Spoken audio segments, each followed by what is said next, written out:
Hello, everyone, and welcome to Let's Talk HR Season 3. Today, we're going to talk about the importance of staying curious. There is so many times in an organization where you've got an idea, you go up to your boss, you're excited, you think, this is it, I'm going to crack this case wide open. You say to your boss, I think we should do this. And they just go, we've done it. Don't bother. And you're killing people's curiosity. And really what we need to be doing is embracing people's ideas, because just because something wasn't right to start with doesn't mean it's not right now. Look at how much the world has changed, look at how much things are different, and look at how much doing the same thing over and over again can be successful. Now, to talk to me about curiosity today, I am joined by Mr. Martin Drake and Sharon Green.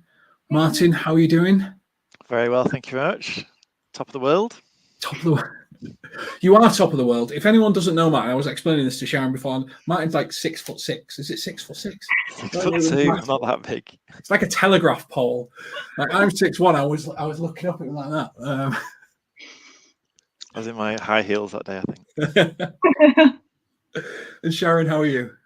I'm good. I'm not 6 foot. I am kind of nearly quite close to 6 foot. So yeah, but yeah. So in tall company, obviously, even though you can't tell because we're sitting down. Yeah. So where the people stop in Asda and go, excuse me, would you mind? And, yes. As soon as I hear it, excuse me, in a supermarket, I instantly know what the next question is going to be. Yeah. So today we're going to talk about curiosity and staying curious, and why it's important that we stay curious. I'm going to start just with the basic question of like, what is curiosity to you? How would you define curiosity? And Sharon, I'll kick off with you.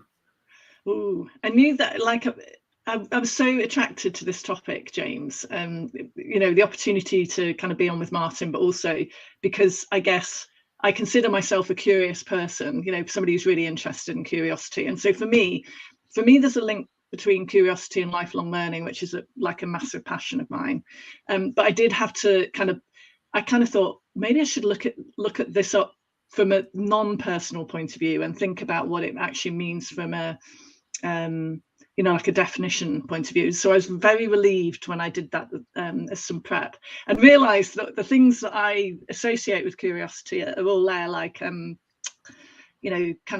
They was talking about quality exploration, that there's learning, there's something about inquisitiveness and thinking and investigation, all of which I would say I kind of naturally kind of attract me to it. And the thing that I also noticed was one of the questions when you do coach training, you're always told to avoid the why question.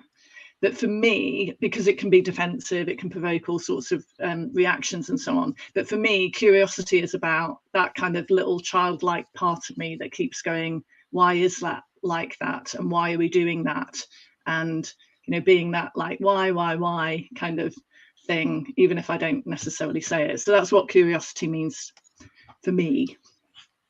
What about for you, Martin? And do you think, and I'll give you a second question to go with it, which is, do you think curiosity is an innate trait, or do you think it's something that needs to be developed and maintained? Oh, that's deep. Oh, I'll tackle part one. I'll come back to part two. So it's interesting that you said that, Sharon, because one of the things I wrote on my notes was for something we're going to talk about later, the why do we do that? And my mum said when I was a child, if someone explained something to me and then this happens, I'd always go, well, why? I needed to know. If you think about a kind of a watch and the mechanisms behind it, I always needed to know the workings of something to then almost accept what the person had told me. I needed to know how it worked, to understand that it worked. And I think for me, we can go down two routes with this. It's either, and we'll probably get into this later on, there's the concept of curious, being nosy, or there's the route of continuous learning, thirst for knowledge. That's the route that I think being curious is, if you do it in the the right. If you're nosy, you're just nosy. But I think for me, that's the route that, when we're talking about it in this narrative, is the concept that we should be looking at. It's that continuous wanting to know more. But I guess this maybe feeds into part two. Is the why do you want to know more? Over the last 3 years since launching the business, I found myself consuming information at a rate that I was either never as interested or had the opportunity to do so. And I think it was my transition from an employee to becoming a business owner of, I know I'm technically good at what I do, but I don't know how to run a business. So I need to learn. And so I've gone down this kind of journey over the last few years of kind of seeking out. But I would also say it was there in a previous guise beforehand. And we'll probably talk about this later. When I was in HR, and that's probably where I properly became curious. So to your second part, is it innate or is it something that can be learned? I think potentially a little bit of both. I think we're all a bit curious, some to more of an nth degree than others. I was talking to a senior HR lady recently because we were putting her forward for a role, and she said I'm pathologically nosy, and she thought that was a great quality to have. She was doing it very tongue in cheek, but she's very adamant I'm pathologically nosy. But it served her really, really well, because she wants to know what's going on. She wants to understand, what's kind of happening in there. So I think we're all kind of, we have it intrinsically in some degree, whether that is we are just nosy or we want to know. But I think when you become passionate about something, that's when it kind of kicks in a little bit more. You want to know more. If you're into football, you want to know how to become better at it. If you like cooking, you want to know how different ingredients work. But I certainly think it can be learned, and I think maybe that comes with a little bit of maturity as well, of appreciating where you're at, where you want to get to, and how you're gonna, what's the enabler for you to do so, and that you can't do that without being curious. I don't think. Well, you're either mega lucky, but most of us aren't, and it has to be through curiosity. I think there's definitely different types of curiosity, as you said. There's the nosy element of it, which is trying to understand what thing. And similar to you, I just used to take stuff apart. The amount of VCRs that I broke just because I wanted to see how they worked, and then couldn't put them back together. Asked. I didn't actually break stuff. I just asked the question. I broke stuff.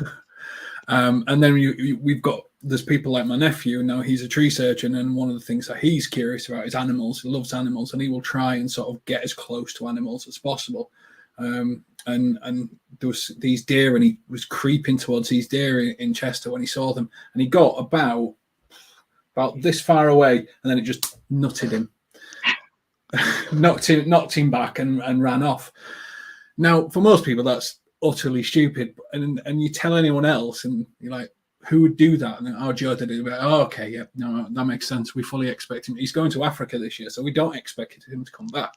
And he's going with his girlfriend to Mozambique, so we fully anticipate that he'll walk up to an animal and get himself killed.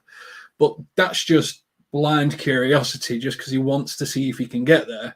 But I think one of the other elements of it, Sharon, is there's a level of rationale with curiosity, like trying to understand the reason for something, not just can I get away with it, can I get this close to an animal, can I do this. So I think Martin's right, there is different types, and yes, there's nosy and there's inquisitive and there's just exploratory curiosity, and there's all these different things mashed together. But it's really beneficial for a business, isn't it, having all those different types of curiosity levels as well as personalities. I mean, I think that, I think it's definitely important to have people who are, I think it's about looking under the, for me, it's about looking under the skin of something. So if someone presents me with a problem, I find that like deeply fascinating. And so I'm kind of like curious about what's going on there. But what I'm not, I guess what I'm probably less receptive to is when there's a presentation of a problem, like you blindly accept that. So maybe that there's a one reason for it and one reason only, I guess, which can happen when we're in a people role or something. You know, people can come and kind of present you with something, and I and kind of presume that those are the only facts that you need to know. Whereas I'm very curious about, okay, what's going on here? Like, let's take a step back and think about this. And so I think curiosity really. I was reading some really fascinating articles out there if you Google curiosity, about the origins of like where the psychology of it comes from and how they investigated it and the different types of curiosity. And I think Harvard Business Review's got this kind of 5 types of curiosity. I just thought I was curious. I didn't really realize there were any kind of types to it. But I think that curiosity can do a lot for a business, both to be curious about people, which I think helps kind of when you're suspending judgment maybe around a situation. You're getting one person's view, but then you kind of imagine that there are various other people that you need to kind of consider, and being curious about that, or pausing before jumping to a solution. For example, let's look at this like a problem and be a bit curious about it and think about how might we approach this and not necessarily fall into particular patterns. So I think therefore I think in business, curiosity can help innovation. It can help turn up different ideas. It can help us be open to the fact that, Martin, you might see something differently to me, and James, you might, but a combination of all of our views on that might give us a whole different thing that we never anticipated when we kind of open up something. So I think that for me is what can happen in the right circumstances in business, with a characteristic like curiosity, if you would nurture it and allow it to happen. Because I know there's loads of things that you can do to shut people down and stop them being curious, but I think there's lots of positives that could come out of it as well.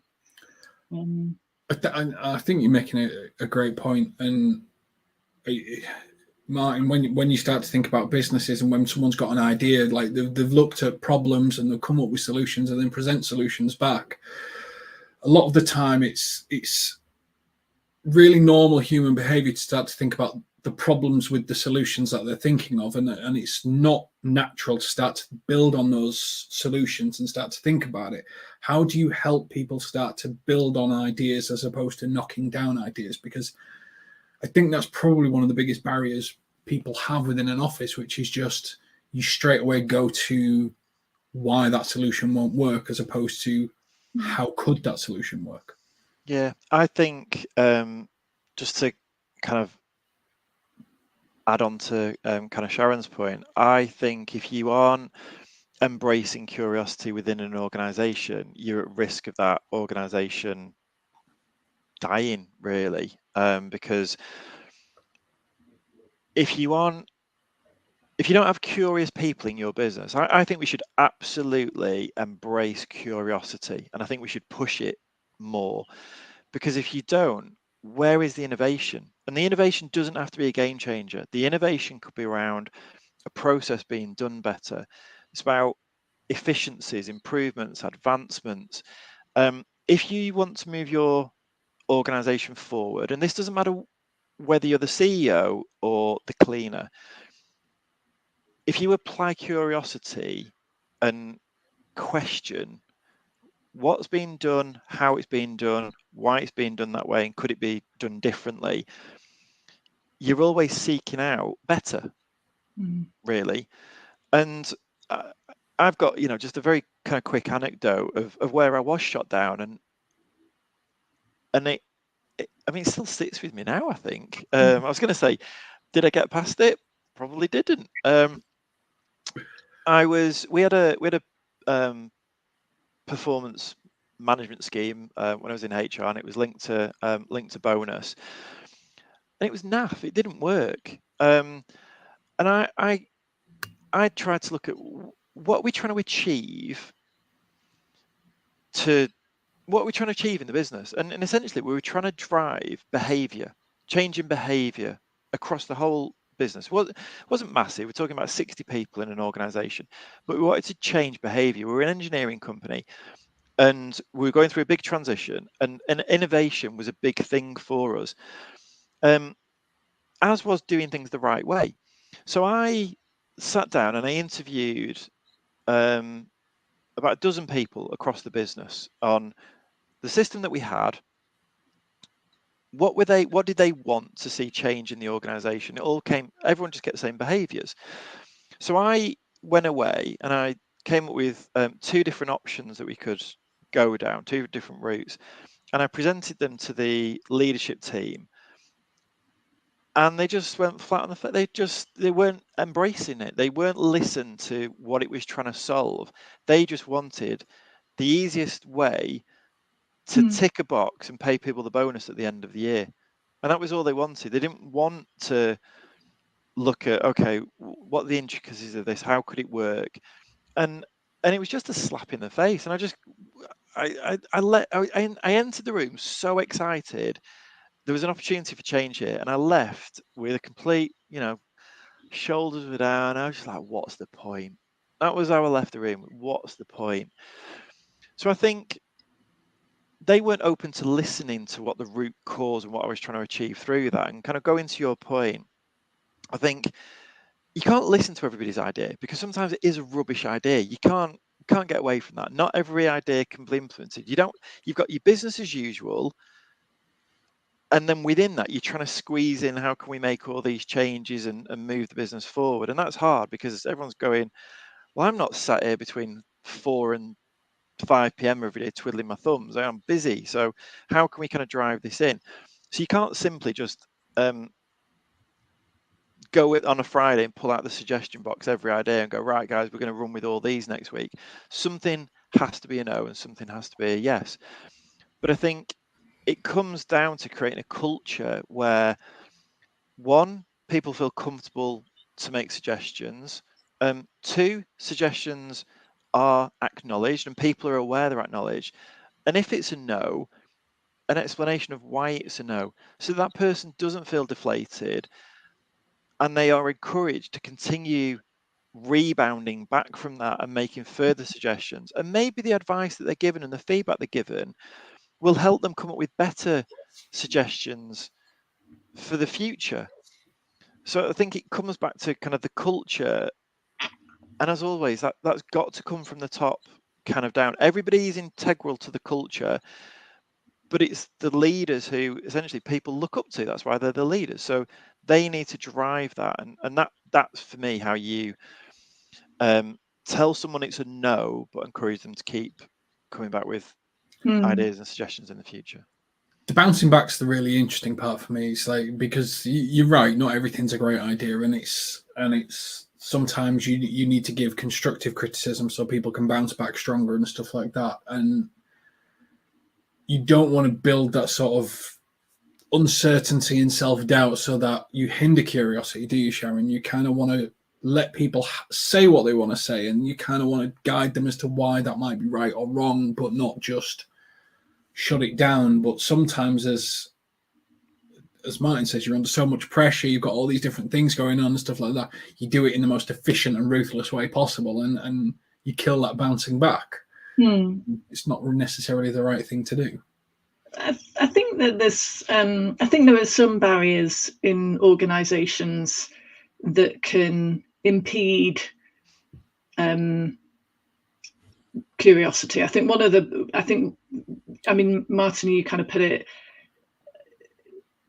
quite nicely when you're talking about how much is crammed into the working week, and how much pressure people are under with business as usual. And I think that the time pressures that organizations and people are under can impact the space that sometimes you need to create in order to create curiosity and innovation, and also the space that you need sometimes. And I say this to clients sometimes. So I feel like I'm in a privileged position. Being an interim, I can go in, I've got a dedicated focus on an area of project or problem, so I can just look at that, knowing that everybody else has got loads of other things going on in their working lives, and so therefore they might not be able to, they just might not have enough time, or but I often say it's, sometimes you need to press pause. That doesn't need to be forever, and it doesn't need to take a very long time, but just to have a little bit of a breathing space that allows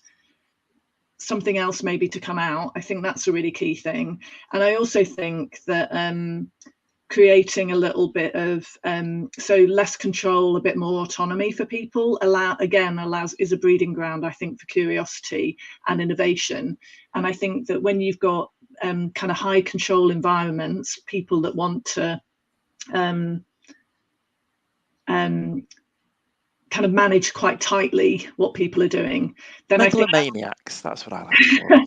Sociopaths, those but I think regular people who really don't and maybe very task driven, or feeling the pressure and the anxiety to perform, then I think that means that can be a bit infectious. It can stop people from feeling that they've got a little bit of space and time to be able to think. I think a lot of curiosity might be just about having the time to think about something in a different way, or maybe go and do a little bit of the investigation somewhere without feeling that they've got to justify what they were doing with that time, because maybe they've not produced anything, or there's nothing visible or tangible to measure in my performance review, to give your analogy, Martin. So I think that sometimes there's got to be that space, because I think that time pressures, kind of a lack of autonomy. I read something, there was a really good, one of the articles, the Harvard Business Review article that was written on curiosity, that I kind of unearthed when I was just kind of making sure that I wasn't just talking about my own opinion for this, was the guy there, who's called Todd Kashdan or something. He said that we need to get rid of the notion of staying in your lane, which really resonated with me, because I think that even when you come in and do a project, which is mostly what I do for a living, I don't like to feel that I've got to just stay in my lane for that, and just because often that project is within a context of the bigger organization that you've got to have a little bit of an understanding of. Otherwise, you might come up with one of those rubbish ideas, Martin, that's going to get shot down in flames. So it's important not to feel like you're stuck in a box and you've got to stay in your lane, to allow, that little bit of space for people to remain curious and not have those barriers to curiosity shut down, because then you're not harnessing all of the potential that's within that individual and the organization. So I think you've got to be really mindful that some of the behaviors in organizations are culture supporting rather than kind of culture sapping, really.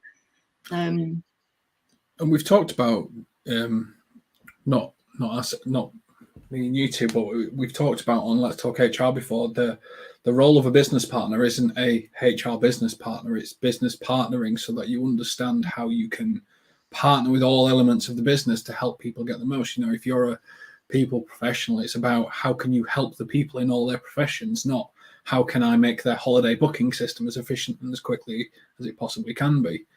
But sort of building on what Sharon said, Martin, one of the areas, in all of this we've talked about, but haven't explicitly discussed, is the importance of failure within curiosity, because failure is one of the best learning tools there possibly is.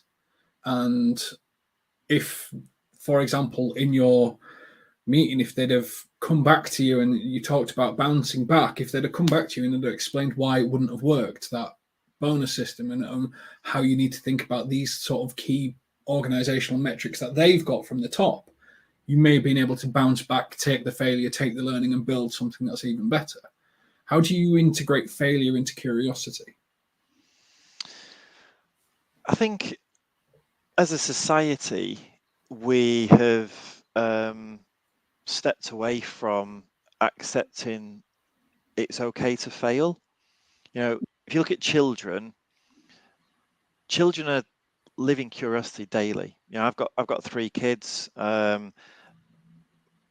middle one, who's 2 years old, every day is an experiment for him. He's curious about the world in his environment. If I lick that, what's going to happen? Is it going to taste nice? Oh no. If I touch this, if I climb up those ladders and jump off onto that concrete floor, oh, what's going to happen to me? And he's learning the world around him. And yes, don't jump on the concrete floor, you're going to break your leg. But it's okay to allow people to fail. I've always said within anybody who's worked for me, failure is absolutely fine. We are not doing open heart surgery. The worst that can happen is maybe an apology, a phone call, an email. I'm sorry you received this email. I'm sorry that happened. Fine. As long as we put our hand up, recognize we made an error, fix the problem quickly, most people are all right with that. They accept that. We're human. We say that, don't we? We're human. We make errors. And I think if you can start to create an environment where you explain that to people, it's okay to make mistakes. Now, if you are in a more high risk environment, put safeguarding measures in place. So we can make risks, but we can take risks, we can make mistakes, but it's safeguarded. If something goes wrong, the worst that can happen has been cut off. And I think depending on what you do as a business, depends on how you create that. But again, it comes back to culture for me. It's about creating a culture that you explain to people, don't worry. If you make a mistake, do not worry. Tell me, either you can fix it or I can intervene and fix it with my expertise as your manager. But honestly, don't worry. I would much rather we try and fail, because that trying might lead us to a breakthrough. It was interesting kind of listening to you before, Sharon, and saying, kind of going back to my point of saying, we're so busy.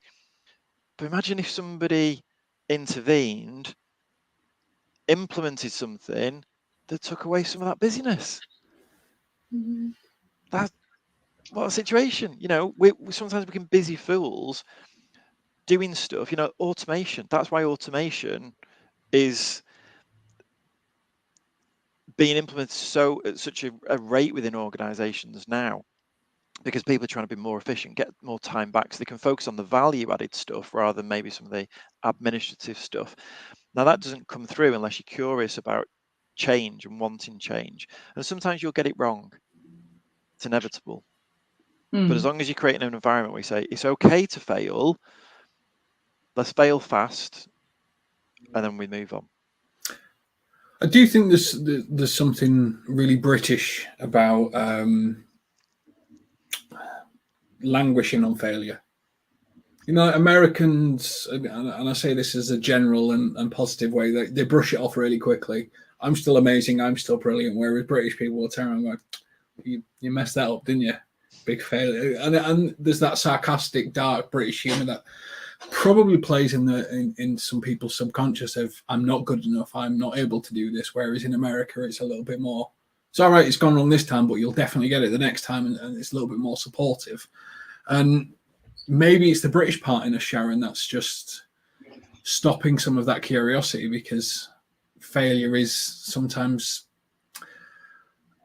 not celebrated, but just sort of pointed out, shall we say, on repeat. I think that there's a mindset about how you approach when things go wrong. Like you can think, we can kind of catastrophize about it and kind of say like a huge failure. And obviously some things, there's a range of things, isn't it, that happen in your kind of work career, or in mistakes and things. So sometimes it is a big, it's a big problem that you've got to fix. But I'm really on the side of that. I'd rather know about it for a start. I've worked in lots of environments, regulatory environments, where covering stuff up is really bad news, like on multiple levels. It makes things so much worse. So the culture of of not covering it up and just being honest about it, I think really, and although I feel scared when I own up to something, when there's something that's not gone quite right, I'm not going to lie and say that I don't feel slightly anxious about that. I'm a human being, and I do feel like that. But I think that the honesty and the respect that you get from admitting something is just worth that anxiety inside of saying it.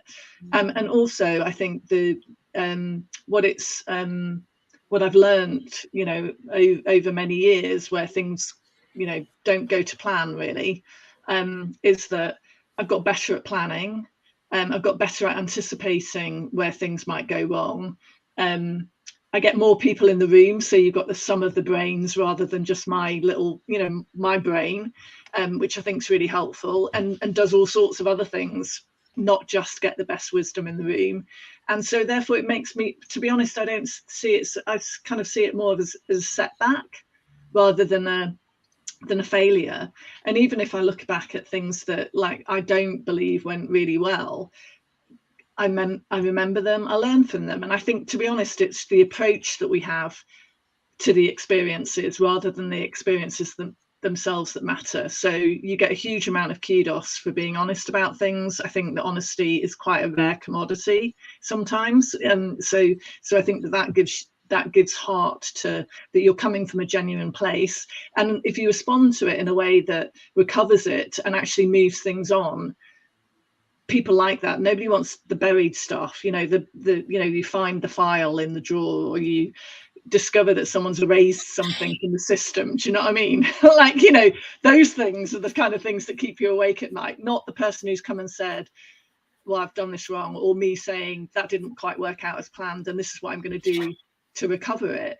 I think my feeling is, even the most scary of bosses usually appreciate that, particularly if you come with a plan for recovery. So I don't really, I am still British. I'm not the, like, woohoo, let's, celebrate the failures. Let's get, like the Ben and Jerry failed wall of flavors or whatever that they have for their ice cream. I'm not quite in the I haven't drunk all of the Kool-Aid, but I do believe that it is about how you learn from it, how you take the skills that you've given from setbacks and recover. That I think is a real key thing, particularly around resilience and flexibility and, all of the stuff that they talk about when things are getting more automated, that make us more human and make us more valuable. So I kind of think, yeah, I'm kind of all for it, really. So yeah. So next I'm going to ask you both about sort of curiosity in action. So I'm going to ask you, what's something that's piqued your curiosity recently, something that you've been interested in. I'm just going to quickly share whilst you both frantically think about something to answer the question with. The thing that I learned the other day that I'm still really curious about and I'm digging out is it takes 1 second to see the moon. So you're looking into the past when you're looking at the moon. It takes 8 seconds to see the sun. So technically you're looking in the past. The nearest star to Earth is, I think it was something like 200 years away. The nearest galaxy is 8 million years away, and the furthest galaxy is billions of years away. So you're looking billions of years into the past. So they're able to actually predict the start of the universe and look at the start of the universe by building telescopes that look into the distance. And it's just what piqued my curiosity in this is you're able to look back in history, like you're looking in a time loop because of the vast distances, because of the speed of the light. Speed of light can go around the Earth 7 times in a second. There you go. That's another random one that I got when I was looking into this. And it was just, that really was curious to me. Like, people say you can't look into the past, but actually you can if it's far enough away. And it's just a really interesting way about thinking about stuff and learning about stuff and going, okay, well, everything's in the past. It's just very, very fast millisecond in the past if we're doing this, whereas if you were on another galaxy, it might be millions of years away. Martin, I'll start with you. What's piqued your curiosity recently? Do you mean a specific example? You're a little quiet. I think your microphone's gone down a bit. I had a drink and I didn't move it back up again. Do you mean a specific example of something that I've heard or listened to, or do you mean generally anything that's piqued your curiosity? Curiosity. For me, my appetite for curiosity over the last few years has really probably come through podcasts and audiobooks. It's the ability to access that information while I'm generally on the move. And I have sought out a variety of different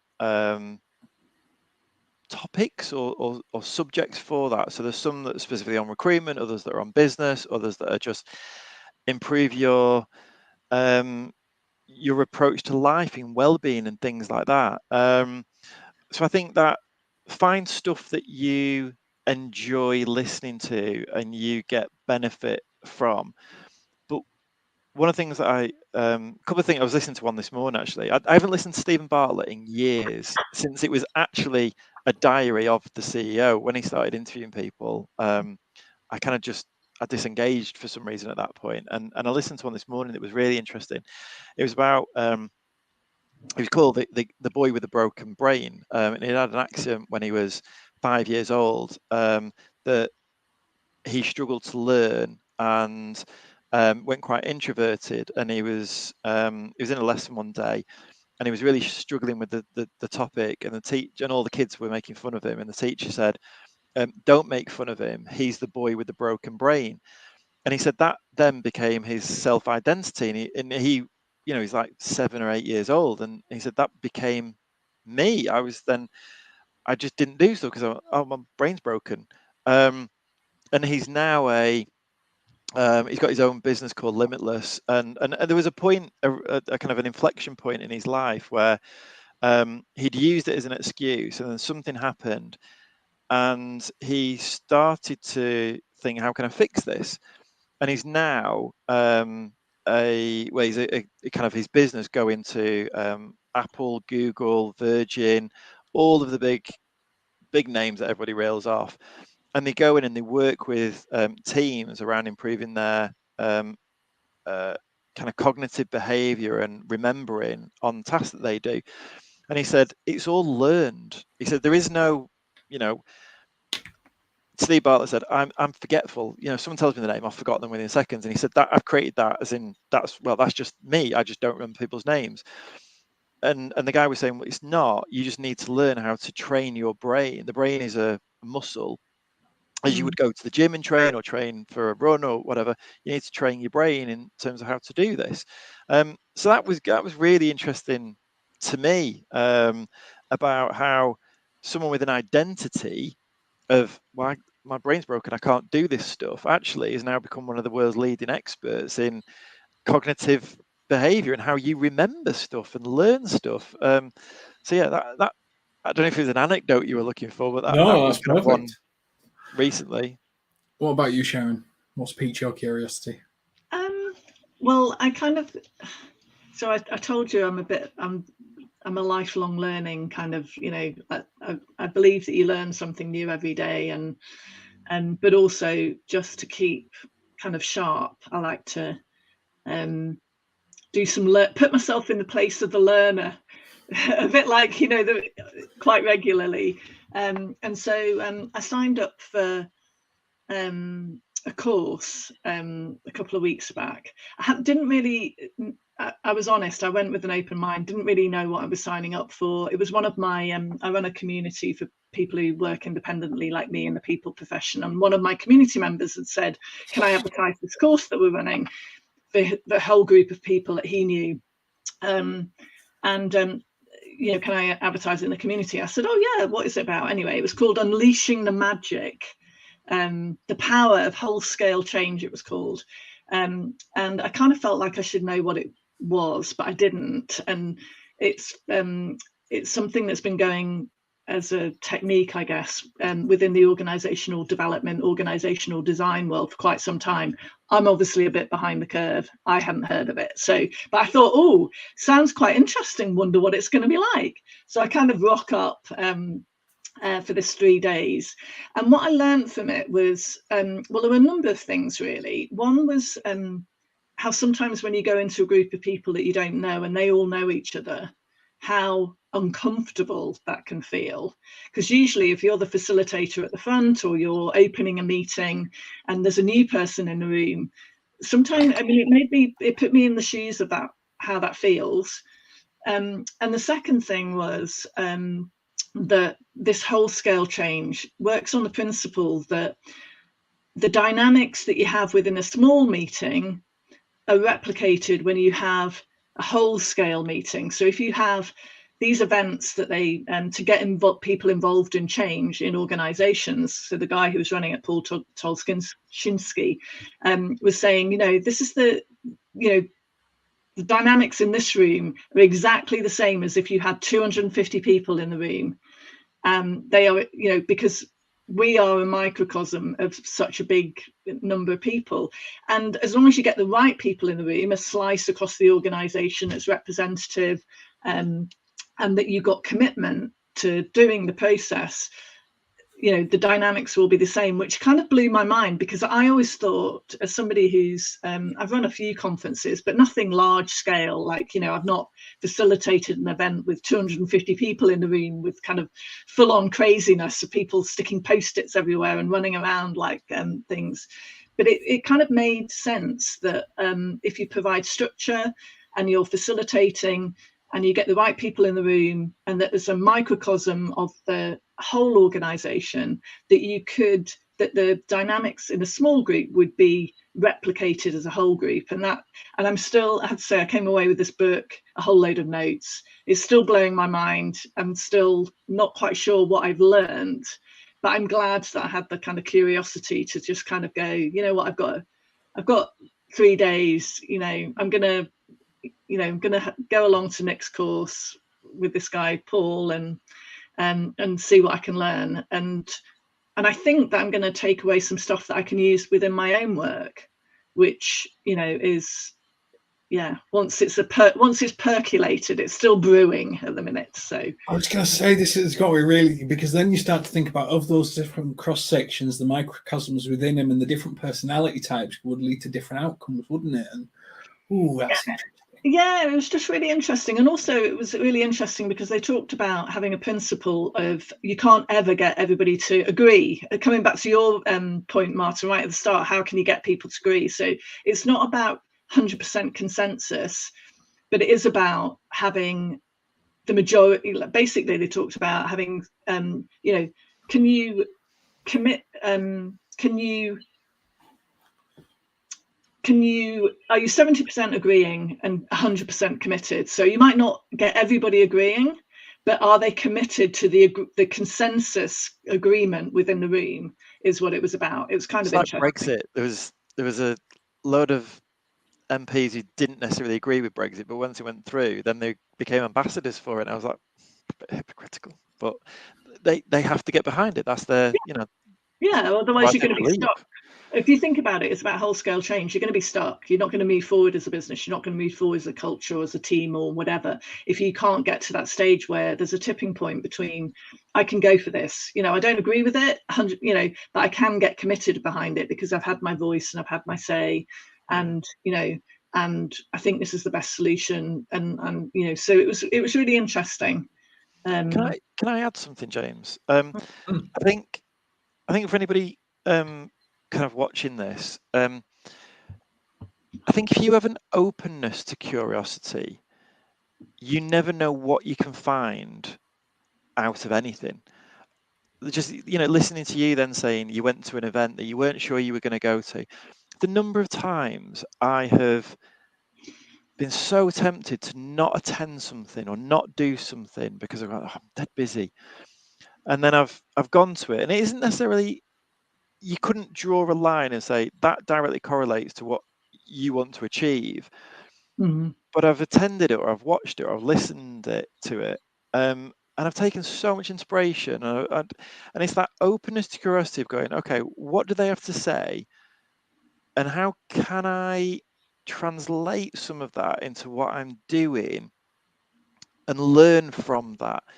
And I think that was probably a game changer for a lot of people. Of you can take inspiration from different people, different things, anything really, but it's that openness to wanting to take something from it. Like, again, I've been taking cold showers since January because I watched something with Chris Hemsworth, which I think was called Limitless as well, about him wanting to change his behavior so he had a better longevity of life. And one of these things was, the cool kind of ice bathing. I haven't got an ice bath or a lake I can jump in at the back door. And he said, just do 30 seconds in the shower, have a shower, last 30 seconds, do that. And I've been doing that since the beginning of the year. And I told my mum the other day, and she just disregarded me. She's like, yeah. I was like, she wasn't open to, well, why would you do that? What are the health benefits around that? Why would somebody put themselves through that? And I found that really ignorant in a way. Of she had no openness to curiosity within that. It wasn't for her, therefore disregard it in any benefit that it could have. And I think it goes back to that curiosity, openness to curiosity, and you can take inspiration and learnings. And I think we need, when you think about change or things going on within organizations, for example, where we might have tried that idea before but it didn't work, I think checking, I kind of have to check myself sometimes, do a bit of a mental check, going, the situation might have moved on, the context might be different, the ingredients that we've got, the people in the room, the commitment might be different. So I think that so there's that benefit. So you've got to get that balance between being open, learning from past experience, but not necessarily allowing that to colour, so that you can't be, I'm sure my mum's done the same to me, oh, what are you doing that for? But it's, so I think that, professionally, we have to kind of almost hold on to that desire to dismiss, but at the same time keep an openness that this time might be different, or let's hear it out and then make a reasoned decision. I think that makes us better practitioners, to be honest, if we can hold both of those thoughts in our head at the same time. I was always told, when someone puts forward a suggestion, instead of just going to your instantaneous reaction, try to work out first in your head, in the first 5 seconds, why have they come up with it, and try to understand the why they've come up with it, as opposed to just going, what, or anything like that, which was my normal reaction when it made no sense. And it really helps because it keeps you curious. There's the pride bit in terms of the person making the suggestions. Don't be so belligerent from recommending things because it means something to you. Sometimes it might mean a lot to you, but it doesn't mean something to everybody else, and therefore your suggestion might not be taken on because you want it to work, but it might not be for the greater good. So I think it's a two-way street of tell someone a no, thanks for the idea, but unfortunately not, and this is why. But also the individual then needs to learn to leave pride at the door sometimes with those things and accept not every suggestion can be taken on. And how can I learn, again, being curious, how can I learn from why wasn't that a good idea? So we're going to close out with some unpopular opinions on curiosity. This is the only area I've asked you to do some prep, although you have done multiple prep. I'll kick off, just because I might as well give you a chance, if you've not thought of one, to think of one. My unpopular opinion on curiosity is organizations that ever say this is the way we do things is the biggest killer of a curiosity culture that you could have, when people just say this is how it's done, so do it. Because I think it stops people wanting to put things forward, and then they're wanting people to almost become indoctrinated into their way of doing things and not innovate and not come up with new things. So I think that's probably one of the biggest curiosity killers an organization can say, which is this is just the way we've always done it. Unless it's followed by, so let's talk about how we can do what you've just said. Obviously that is helpful. Martin, for you, what's your unpopular opinion on curiosity? So I've got two. So I think the first one is again, thinking a little bit differently. Sometimes I think there can be a potential situation where a line manager or a head of, or whoever is kind of up the chain, scared about people below them making suggestions that they think that's my job to lead. Therefore, are they gonna what's the word I'm looking for? Kind of upstand me from by making. Are they looking better than me when they're coming up with these ideas? So, you know, I'll kind of squash them back down, and they won't make any, and that way, you know, I'm deemed worthy in my role. So I think there is, you know, you need to be careful about kind of that situation happening. The other one is just general skepticism.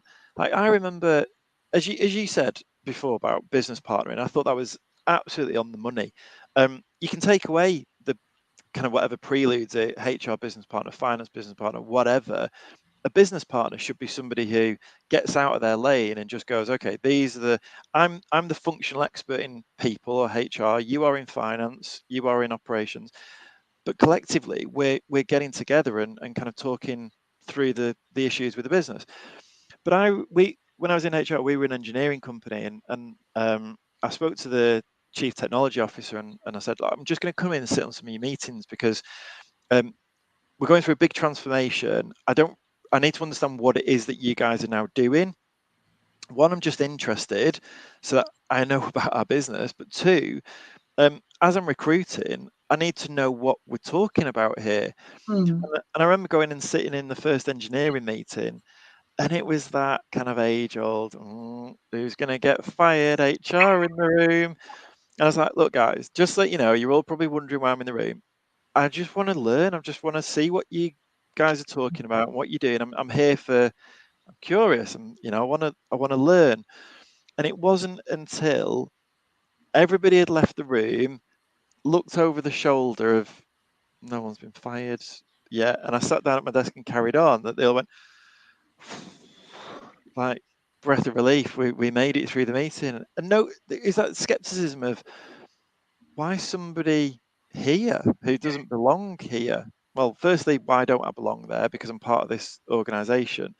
So I think that's something that, especially in HR, you know, I've always said, if the sales director walks into a room, nobody goes, oh, what's he going to sell me? Or, you know, but why does it happen with HR going, oh, so someone's done something wrong, who's going to get fired? You know, so unfortunately in HR, when you are curious within the business, you're going to have a bit of thick skin and get through that, you know. Maybe don't go in with your black cloak and scythe as well. Just be like, hi, everyone. But that's a big one for me, skepticism. That's, you know, for anybody attending this, is going to be going through that HR journey. Just be aware of that, guys. Yeah, I mean, those are all on my kind of list. Skepticism. I think the fact. Oh, hang on, show us the list. I don't believe you. You're just saying that now. So I had skepticism. I had also that you know, that point about kind of being curious and going into meetings. I think that I remember once wanting to. I was trying to understand. This was when I was in a permanent job a long time ago. Wanting to understand how the business worked and what it was doing, and you know, like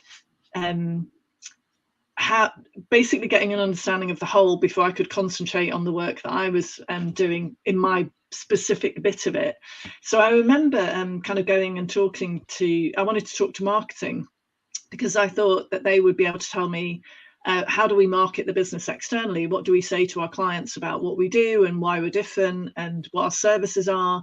And how do we kind of orientate ourselves to the market? Because I thought that would really help me in HR to understand, you know, how to be credible, commercial, etc. And the marketing, I got a call from the marketing director, like, you know, and I'm like minions, you know what I mean? Literally down almost in the basement, you know, in the kind of, not in the nice rooms. And he was like, you've been asking my staff for, my team for this information, like, why do you need to know that? And I'm like, well, yeah, similar to what you were saying, Martin, you know, well, I actually am in this business.